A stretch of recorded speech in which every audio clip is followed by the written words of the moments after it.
윤 목사님 나오셔서 하겠습니다. 여러분, 우리 존경하는 마음으로 앉아서 박수 한번 쳐주세요.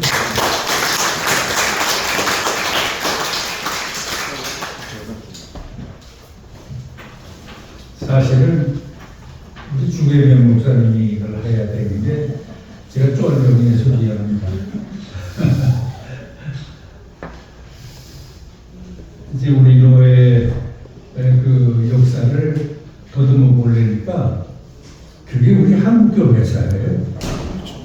그래서 우리 교회 초기 역사가 우리 처음에 조직하는 그 동로회, 그때 총회라고 부르지 않고 전국에 있는 그 노회들이 있으면서 그건 대리회라고 부르고 그 총회가 동로회라고. 그런데 그게 조직되기 전에 그 선교사님들이 애쓰면서 평양에 선교본부를 설치한 그 얘기를 조금 하겠습니다.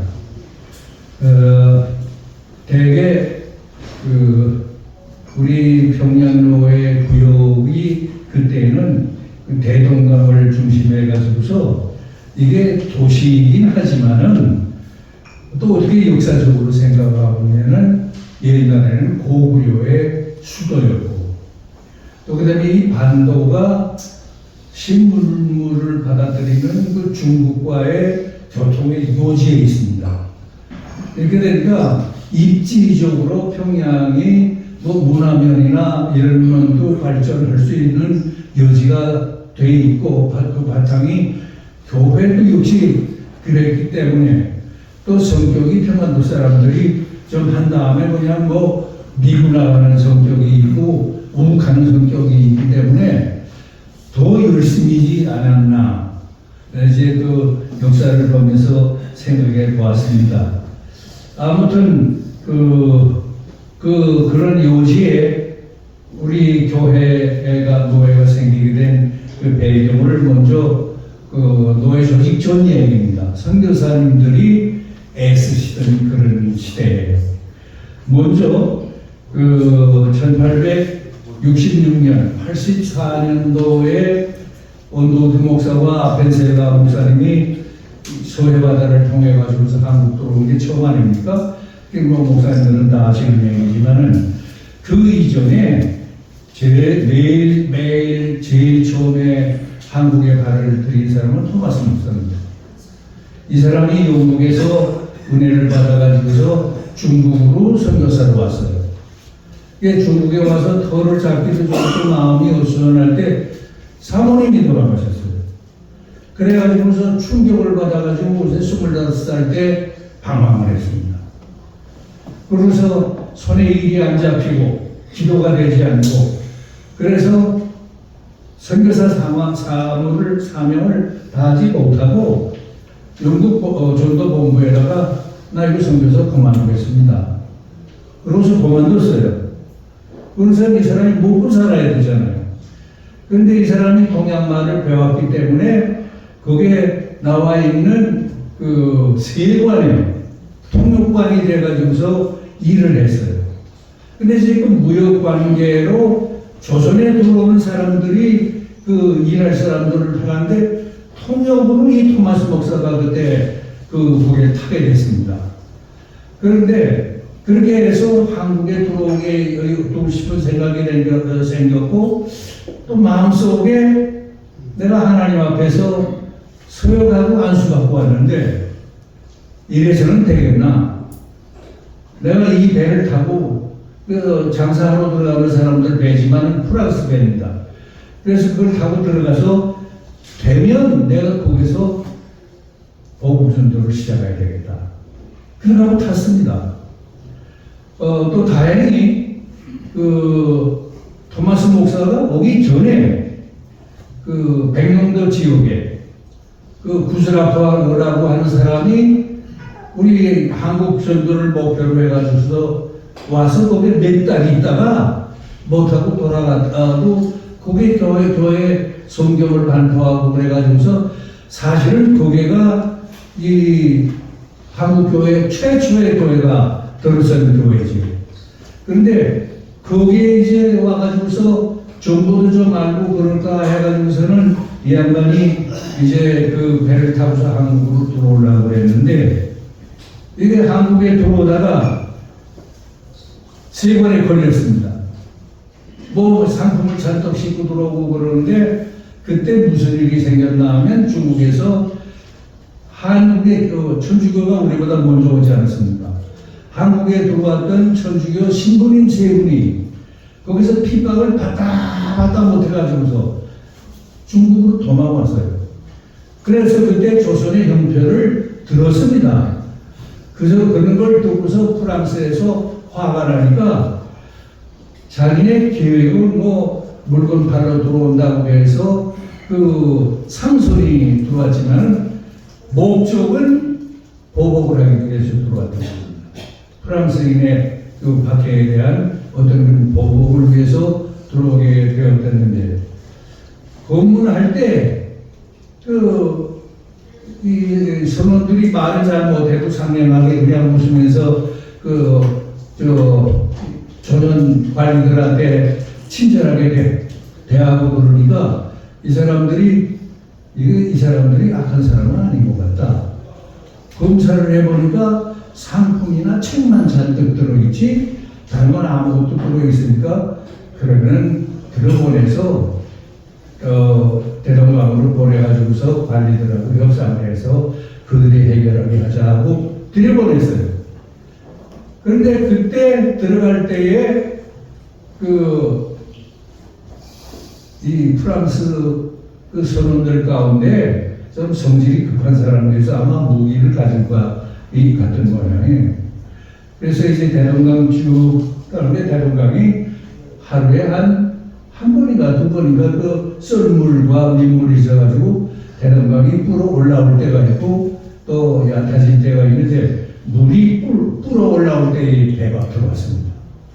그렇게 들어와가지고서 이렇게 세관에서 검사를 하고 그러는데 그때 성질이 급한 그 프랑스 그 선원 하나가 총을 꺼내가지고서 쏴 죽이겠다고 그랬습니다. 그러니까 이게 원인이 돼가지고서 그 다음에는 그 강변에 있던 군사들이 전쟁이 벌어졌어요. 쏘고 참사고. 그러다가 그 다음에는 할 수가 없으니까 전쟁이 커지니까 조선 군사들이 조그마한 배에다가 솔나무까지 마른 거에다가 불을 붙여가지고서 강물로 또 내려버려가지고서 선교사가 탔던 그 배가 불이 났습니다. 근데 살아있을 수가 있습니까? 그래서 거기서 그냥 난리가 났지요. 그러다가 할 수 없이 마지막에 강물로 다 뛰어들었습니다. 뛰어드는 사람들은 물에 빠져 죽었든지 조선 군인들한테 잡혀가서 거기서 목 잘랐든지 이렇게 했는데 토마스 목사도 그때 그냥 배 안에 있을 수는 없잖아요. 배가 불이 났으니까. 뛰어내린 거예요. 뛰어내릴 때 성경 3번을 가지고 내렸답니다. 그래서 내려가면서 가서 조선 관리한테 잡혀가지고 강변에 나갔는데 그게 양갑도입니다. 평양 조금 더 올라가면 능라도가 있는데 대동강다리 올라가기 전에 거기 양갑도라고 있어요. 이게 배가 거기에 걸리면서 불이 나서 뛰어들기 시작했는데 토마스 목사가 내려가지고서 강가로 이렇게 걸어나가는데 잡혔습니다. 잡혀가지고 끌고 갔는데 가서 무릎을 꿇으라고 그러니까 가서 무릎을 꿇었는데도 뭐이라고 말을 하는데 한국말을 조금은 합니다. 조금은 하면서 말 끝에 무슨 말이 자꾸 예수 뭐 자꾸 그러면서 손을 내밀고 책을 하나 자꾸 쥐면서 그러더라고요. 그러니까 무슨 소리인지 예수가 뭔지 알지 못하는 저런 사람들은 하여간 이놈이 반응을 하는가 보다. 무릎 꿇어. 그러고서는 그렇게 성경을 내밀고 주는 그 성경을 들고 있는 토마스 목사를 칼로 목을 쳤습니다. 그래서 토마스 목사가 거기서 죽었어요. 그게 1860년 5월 3일입니다. 한국에 들어와서 목사님이 피 흘린 땅이 평양의 처음이었어요. 참 눈물겨운 얘기죠. 하여튼 그렇게 했는데 토마스 목사가 죽으면서 그건 참 이상한 얘기 하나를 제가 해야겠습니다. 그건 다름 아니고 이 양반들이 이제 그렇게 해서 다 죽고 그랬을 때에 이제 뭐 정치적으로는 이전 뭐다 동부 교회는 발도 못 붙이고 그랬는데 서울에 도착했던 선교사들이 북방 선교 목적을 위해서 평양을 대여섯 번 거쳐서 의주까지 갔다가 또 심지어는 중국 만주에 들어가서 그 지금의 심양으로 해가지고서 함경도 원산을 거쳐서 이렇게 서울로 돌아가는 그런 여정도 하고 그렇게 해서 우여곡절 끝에 그 마페 선교사가 아무래도 평양에다가 선교 본부를 만들어야 되겠다. 이런 결심을 해가지고서 선교 본부 부지를 구입하기 위해서 물색하기를 시작했는데 그거를 3번이나 샀다가 또 핍박한 사람에게 핍박을 하면 그 사람이 가서 또 물려달라 해서 다시 물려주고 그렇게 3번이나 샀다 물려줬다 이렇게 하면서 3번째 한 자리가 그게 나중에 이제 그 평양의 요사 성경학교 자리가 되는 그런 땅을 살라고 했더니 안 된대요. 외국놈이 어떻게 살라고 그러냐. 그래서 그때 마침 의주 방면으로 이렇게 여행을 하면서 예수님이 있던 사람들을 전도해 가지고서 한석진이라고 하는 사람이 그때 조수가 돼 가지고서 있었는데 나중에는 목사가 되죠. 제2일 졸업생 가운데 한 사람으로. 그런데 이 양반이 이름으로 땅을 사는 거예요. 그래서 당당하게 저서 사람들을 이름으로 사는데 왜 그러느냐. 그러자 그때 마침 또 미국에서 다시 북장로교 선교사 하나가 서울로 들어온다고 그러니까 같이 가서 어떻게 지원을 받을 수 없을까 해서 마페 선교사가 서울로 왔어요. 그 사이에 한석진도 잡히고 그 교회 도와던 교인들이 잡혀서 죽게 됐어요. 그 급한 소식이 서울로 전해졌습니다. 그러니까 마페 목사가 이게 걱정이 돼가지고서 그때 고종 황제한테 얘기를 해서 이거 이럴 수가 있느냐. 돈 주고 우리가 산 것도 아니고 한국 사람 이름으로 샀는데 왜 이 사람들을 죽이려고 그러느냐.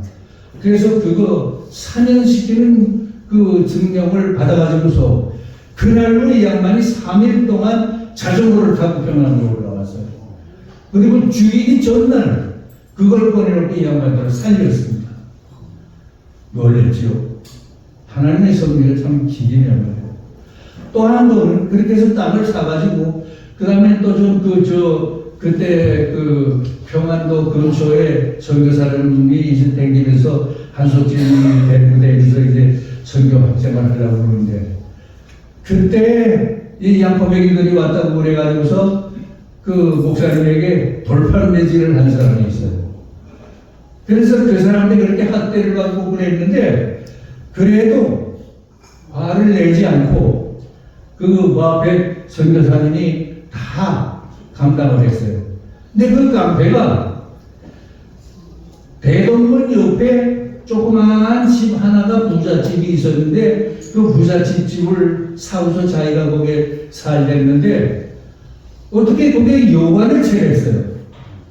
그런데 그 사람이 여관을 차린데 마펫이 평양 3번째 방문했을 때 숙소를 정해야 되니까 그 대동강 바로 옆에니까 그 여관에서 잔 거예요. 이 여관에서 자다 보니까 담벼락에 대배를 한 종류가 다 성경이야. 그렇게 토마스 목사가 죽을 때에 던지고 뿌렸던 걸 주워갔다가 그거 들키면 큰일 나겠으니까 그걸 보고서 은혜를 받고서 어떻게 처치할 수는 없으니까 대배로 붙여놨다는데 거기가 앞에 선교사 일행이 자게 됐고 거기서 평양에서 처음 예배가 시작이 됩니다. 참 기묘하죠. 그렇게 해서 거기서 예배를 시작하고서는 교인이 한 3, 40명 오르나고 하니까 자리가 부족해요. 그래서 예배당 지휘자리를 찾아다니고 그러다가 예배당 지금 첫 번째 교회가 장대적 교회입니다. 그게 처음에는 놀다리 교회예요. 그래서 그 왜 놀다리라고 이렇게 번역했냐면 그 동네가 판동입니다. 그래서 판동이니까 놀다리 교회라고 그랬다가 나중에 장대원 교회로 바뀌었다가 그렇게 교회에 터져들어가고 큰 교회가 그렇게 됐지요. 그러니까 하여튼 그렇게 해서 거기서 업적이 많죠. 토마스 목사님이 참 24년 동안 선교사님들 돌보면서 평양에서 수요 예배도 처음 시작했고 또 여전도에도 거기서 생겼고 또 저 젊은 사람이 도와주면서 노동 청년들을 기다려서 젊은이들도 교육을 시키고 또 그렇게 하면서 평양에다가 학교를 세우기 시작했어요. 숭실대학이나 숭실학교나 숭이유고나 이런 학교들을 이제 세웠답니다. 이렇게 하면서 그거를 그렇게 하면서 참 크게 큰일을 많이 했는데 이 얘기를 이렇게 다 할 수가 없죠. 그러나 아무튼 선교 본부가 서기까지 숱한 어려움을 겪으면서 결국 1884년 알렌 선교사가 한국 처음 들어왔을 때 그때로부터 몇십 년 후에 이제는 제대로 선교 본부가 서게 됐던 것입니다. 그리고 그때에 1907년 여러분 아시는 대로 한국교회 부흥동이 시작된 해가 평양에서부터 시작이 됐습니다. 대단했답니다. 굉장히 열심히 하는 그런 일이 마련되어 있고 그 다음에 정말 한국교회 깃들이 될 만한 그런 일들을 많이 했죠. 마침 3.1운동 때도 교회가 84년을 넘어서 90년대 지나고 또 1919년대까지 평양이 교회의 중심지만 된 건 아니에요. 전도교와 천주교와 합해가지고서 3.1운동 때 독립운동을 심하게 했습니다. 거기에 순대생들 우리 기독교 학교 학생들이 그냥 이 거리에서 저 거리에서 돌아가면서 만세운동을 하면서 독립정신을 고찰했던 그런 독립의 터전이 되기도 했던 그런 것입니다. 근데 아무튼 토마스 목사가 순교하면서 피를 뿌린 그 땅에 이렇게 처음 설계된 그런 교회를 위시해가지고서 전도회도 만들고 다 이렇게 했습니다. 근데 정말 이때에 그 공을 세웠던 일들을 다 일일이 얘기할 수가 없고요. 1980 지나서 1893년도까지 선교사님들이 평안 남북도를 왔다 갔다 하면서 자리를 잡자고 하는데 어떤 분들은 평안 북도 쪽이 좋다. 또 어떤 사람들은 황해도 쪽이 좋다. 이렇게 얘기했는데 그래도 한석진 조수가 평양이 제일 낫다.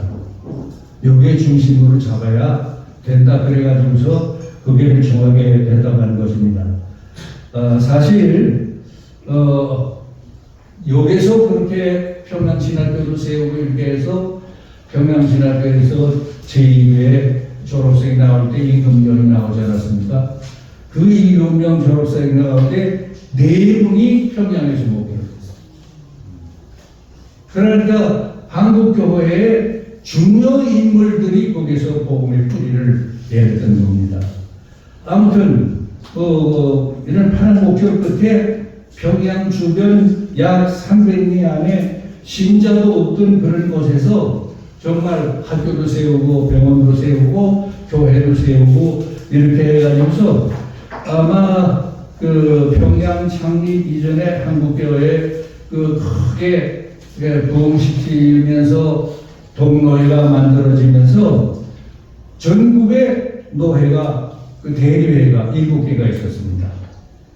근데 평안북도의 북평안, 평안남도의 남평안, 전라남북도의 전라대교회, 경상남북도의 경상대교회, 함경도의 함경 대교회, 또 경기도와 충청도 경중대교회, 이렇게 해서 그 동노회라고 하는 것이 만들어지게 되었고, 또 평양 대교회가 생기면서 결국 그 당시에 모든 노회 중 가운데 장로 목사가 제일 많은 노회가 우리 노회였습니다.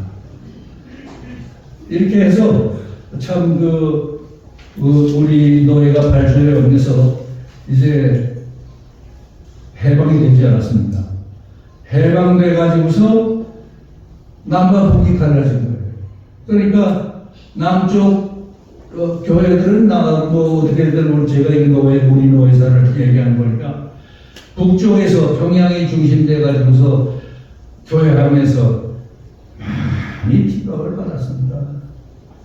하여튼 조선인민공화국 그 건설 당시에 그때 강양훈 목사가 변심이 돼가지고서 전국 쪽에 아부하면서 기독교 연맹 만들어 가지고서 색다른 교회를 만들고 그렇게 시작하고, 그런데도 불구하고 우리의 전통 신앙을 그대로 지키면서 순교자가 나오기 시작을 합니다.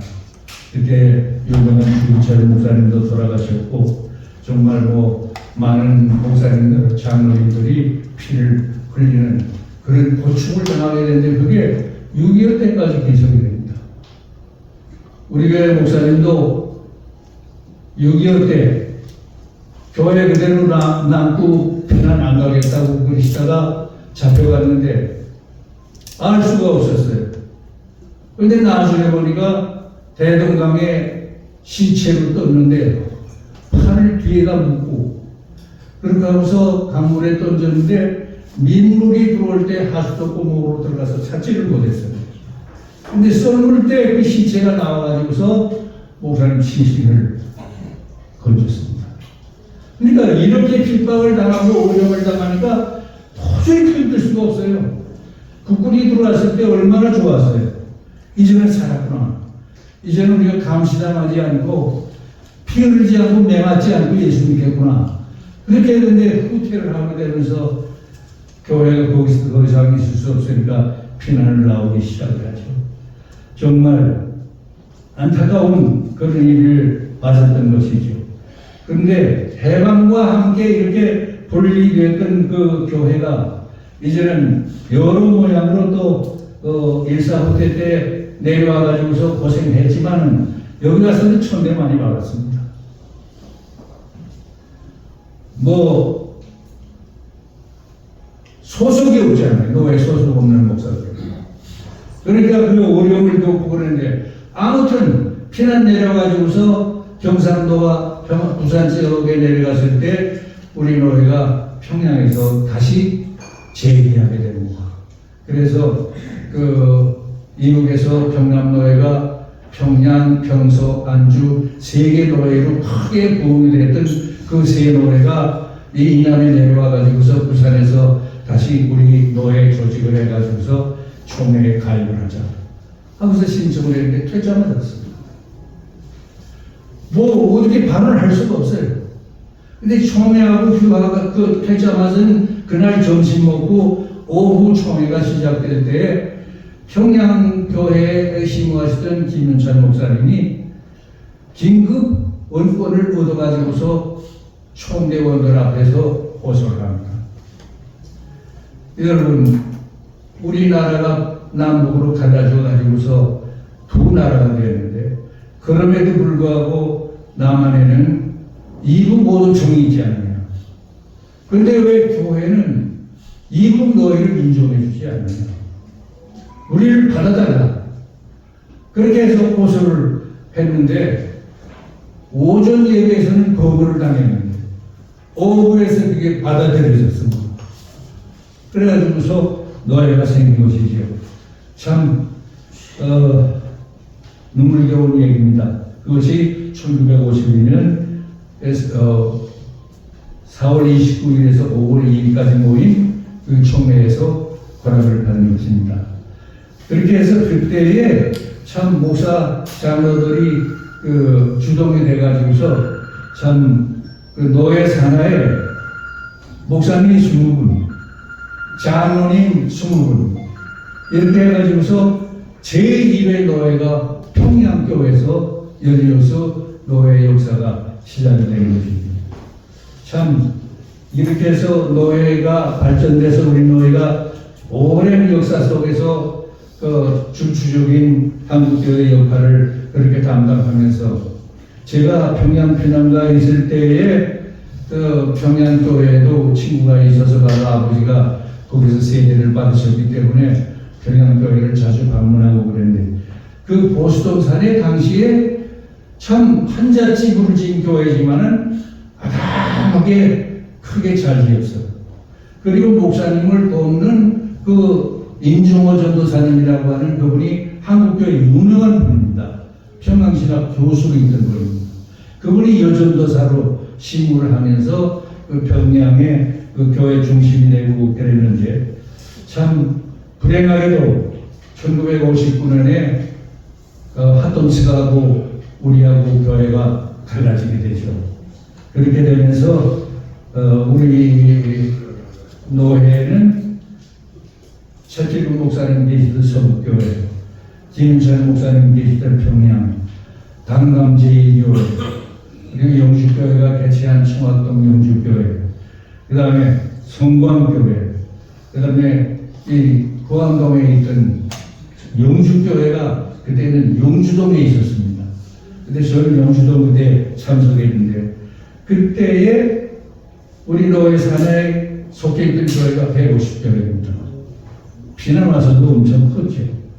그리고 발전을 거듭해서 2025년 그 4월경에는 국내에서 그 우리 노회 소속 교회가 189개, 해외에 소속되어 있는 교회가 18개, 무려 207개 교회로 확장되는 대노회가 되는 것이죠. 목사님 수도 354명, 장로님도 193명, 교인 수도 아주 제가 교회를 찾다가 좋지 못했네요. 아무튼 그렇게 해가지고서 우리 노예가 그때부터 발전을 했는데 이때부터 우리 노예가 한국교회뿐만 아니라 우리 노예 안에 뭐 남성교회 연합회가 생기고 여성교회 연합회가 생겨서 평양연합회, 부산연합회로 이렇게 발전하게 되고 은퇴 목사회도 생기고 은퇴 장로회도 생기고 또 이렇게 은퇴 목사 장로회도 생기고 이렇게 하면서 참 재미있고 행복한 노예가 됐어요. 그때는 고향을 잃고 들어온 우리 노예이기 때문에 모임은 울고 모임은 웃고 그냥 헤어지기 싫고 가족 같고 이러면서 교회 분주가 없었습니다. 그러니까 우리 노예가 화평하고 그러니까 전국 노예 가운데에서 전후에도 문제가 생겨서 싸움이 난 교회는 갈 데가 없으면 우리 노예가 왔습니다. 그래서 우리 노예가 그대로 우리 노예 그 사람들을 그대로 놔둔 게 아니라 다 화해가 되고 편안해지게 되면 다시 본 노예로 돌아가던 뻔했습니다. 그렇게 하면서 우리 노예가 그렇게 참 교회 시험당하는 노예에도 어머니 노예 역할을 하면서 그런 역할을 잘 감당해가지고 승승장구 발전하고 이렇게 내려왔는데 그렇게 자라오면서 또 교회 노예가 커지고 교회들도 커지고 목사님들도 뭐 총노예 되면서 감투 쓰고 이러기 시작하면서 세속적인 물결이 들어오기 시작했죠. 눈에 들지 않는 사건도 생기기 시작하고 이러다가 여러분 아시는 대로 이제 평양 노예하고 우리 노예하고 이게 얼마나 안타까워요. 갈라질 때 제대로 노예 발전을 위해서 분리를 하려면 세례교회 수나 노예 재정이나 또 교회 수나 교육자 수나 이거를 해서 가장 합당하게 합리적인 노예 분리를 해야 되겠는 거예요. 꼴 보기 싫은 놈들이 있다고 각 교회 말하기를 가고 싶은 대로 가라. 평남으로 갈 사람은 평남으로 가고 평북으로 평양에 남을 사람은 평양에 나. 그래가지고서 강북에 있는 우리 노예의 산악교에서도 미운 놈들 꼴보기 싫어서 난 노예보다 큰 교회들이 가지 않았습니다. 이걸 우리가 배려해야 됩니다. 목사장들이요 예수자를 믿고 또 다른 사람들 구원하는 일 열심히 잘하면서 교회 본질을 살려가지고 교회 본래 일을 열심히 하고 우리 노예 처음처럼 교회 행사가 지금은 뭐 우리 교회 열심히 또 노예 열심히 나오는 사람들끼리 수련회 댕기고 뭐 선교지 방문이라고 그러고 외국에 놀러 갔다 오고 뭐 이렇게 했지 그때는요 그런 거 없었습니다. 그 놀러 댕기기 위해서 노예 와서 감투 쓰고 그러지를 않았어요. 제일 잘하는 게 뭔가 노예 안에 미주직교회 그 교역자들 고생하는 거 목사님 돌아가시고 혼자 된 사모님들 이런 분들을 위로하는 일을 우리 노예가 얼마나 잘했는지 모릅니다. 그걸 매년 했어요. 근데 언제부터 이게 없어졌어요? 그러니까 예수님 정신으로 약자를 보호하고 슬픈 자를 위로하고 감싸주고 이런 일을 하는 게 본래 교회가 할 일인데 약한 교회는 할 일은 못하잖아요. 근데 노예가 힘을 합해서 하면 본대 있게 할 수 있잖아요. 그러면 다가 없어지고 감투 노릇만 했습니다. 참 안타까운 심정입니다. 이제 우리 이 목사 장로회 여러분들에게 마지막 말씀드리겠습니다. 잊혀지지 않는 장로님들 계세요. 이제 장로님이 나와줘서 말씀하시겠지만 제일 생각나는 어른이 평양교회 장로입니다. 또 고맙게 생각되는 분이 정문제교회 일군 장로, 또 양정교회 장병근 장로, 뭐 다 이름 다 잊어버렸습니다. 이런 분들이요, 제가 우리 노에서 요게 피난 나와서 안수받을 때 30살이었습니다. 그런데 노예 가면 나오죠, 우리 같은 분들. 아들처럼 애껴줬습니다. 그렇게 사랑해 주셨어요. 그러니까 제가 목표가 좀 안정이 되고 뭐 좀 교회 싸움도 안 하고 그러니까 큰 교회에서 오라고 그러는 거예요. 노예 안에도 큰 교회 있던 목사가 사건이 생겨서 교회에서 떠나면 우리 교회 오세요. 얼마나 돈 많이 주는 데가 얼마나 가고 싶었겠어요. 제가 그거를 할 수가 없었어요. 내가 어려울 때 나를 사랑해준 부모님을 떠난 것 같고, 그래서 교회도 그렇지만 노예가 분리될 때고 미운 놈들 꼴 보기 싫어서 우리는 강남에 있으니까 남으로 갈까 그런 마음이 생겼댔어요. 근데 그 미움은 신앙이 아니잖아요. 주님 마음이 아니잖아요. 그래서 아유 내가 평양 노예에서 또 평양에서 피난 온 놈이니까 다 가도 난 여기 있어야지. 그러고서 남았습니다. 이제 우리 노예도 이제는 옛날에 그 아름다운 전통을 다시 살리면 좋겠어요. 그런데 그 제가 이제 이름을 못 들은 장로님들이 어떤 일을 하셨나? 그 양반들은 감동어리지 않았습니다. 당신들 주머니 털어가지고 가난한 사람 아무도 못 데리고 왔습니다.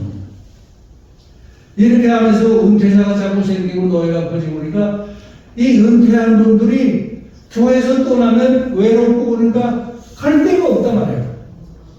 그러면 우리가 돈을 모아가지고 뭐 교회에서 돈 주면 좋고 안 주면 우리가 주머니 털고 그렇게 해서 휴식할 만한 사무실 하나 만들죠.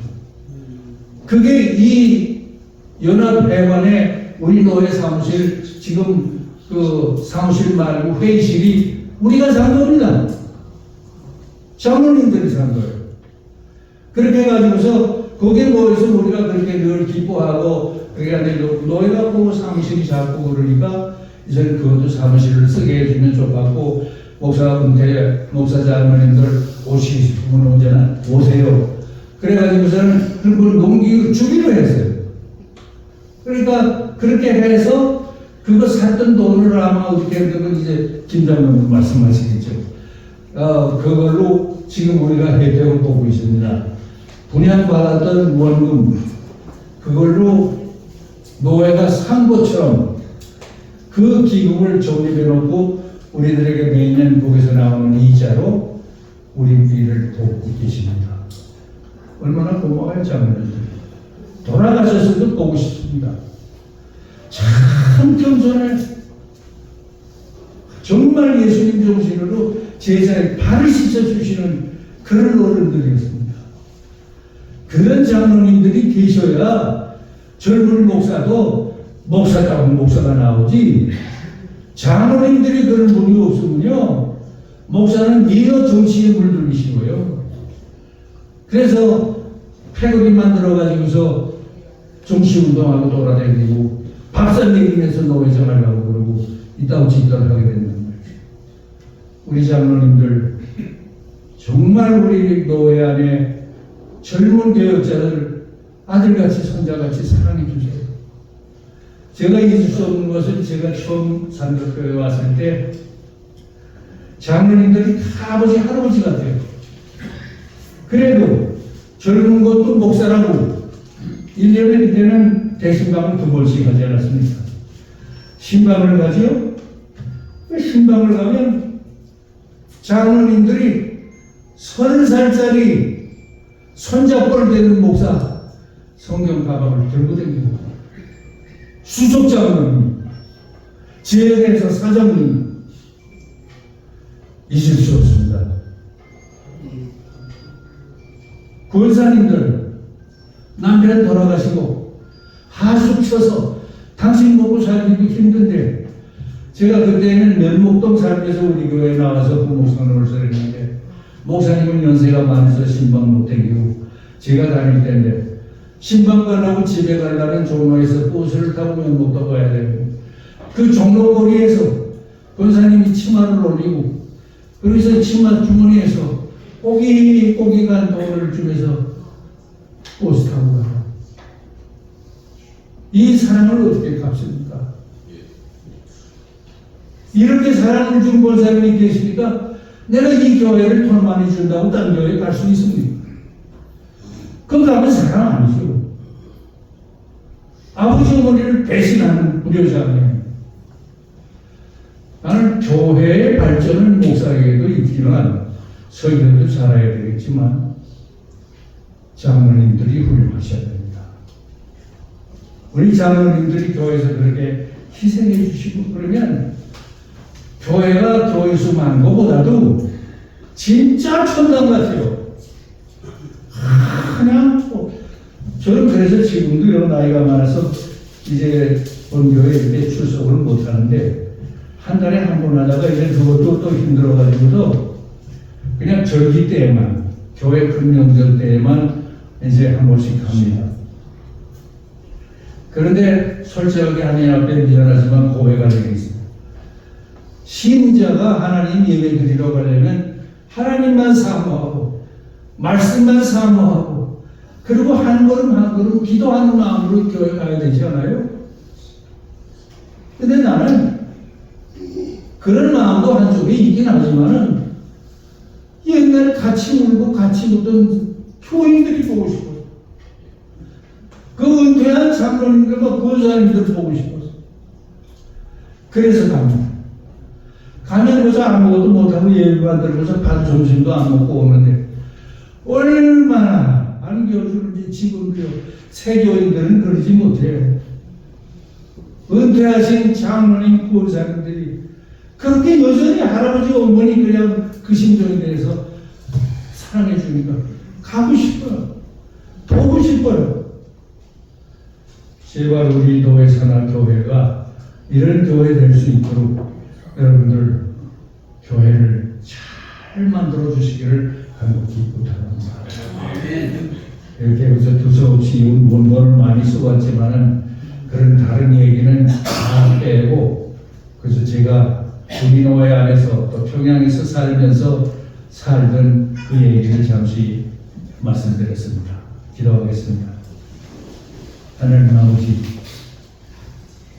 감사합니다. 이 성질도 못되고 불합리식한 놈을 주님의 아들로 삼아주시고 좋은 믿는 집안에 태어나게 해서 그 신앙의 유산을 계속 따라서 부족하지만 목양의 삶을 살게 하시고 은퇴하고서도 이렇게 사랑을 받으며 살게 해주시니 감사합니다.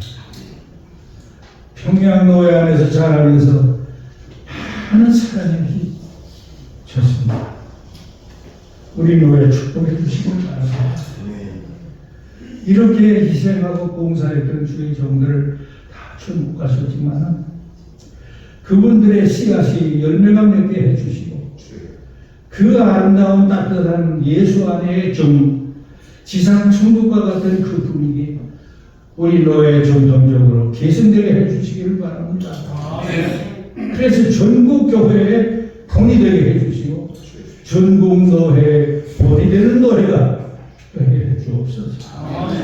우리 장로 목사 모임이 이렇게 본질을 잊지 않고 활동을 해서 후배들에게 좋은 본을 보여주는 이런 역할을 끝까지 참 불안당 만나 사마리아 사람을 도와준 그 사랑의 손길로 존재할 수 있도록 회장님 이하 수고하시는 모든 분들 위해 함께 해주시옵소서. 감사드리고 예수님 이름으로 기도합니다. 아멘.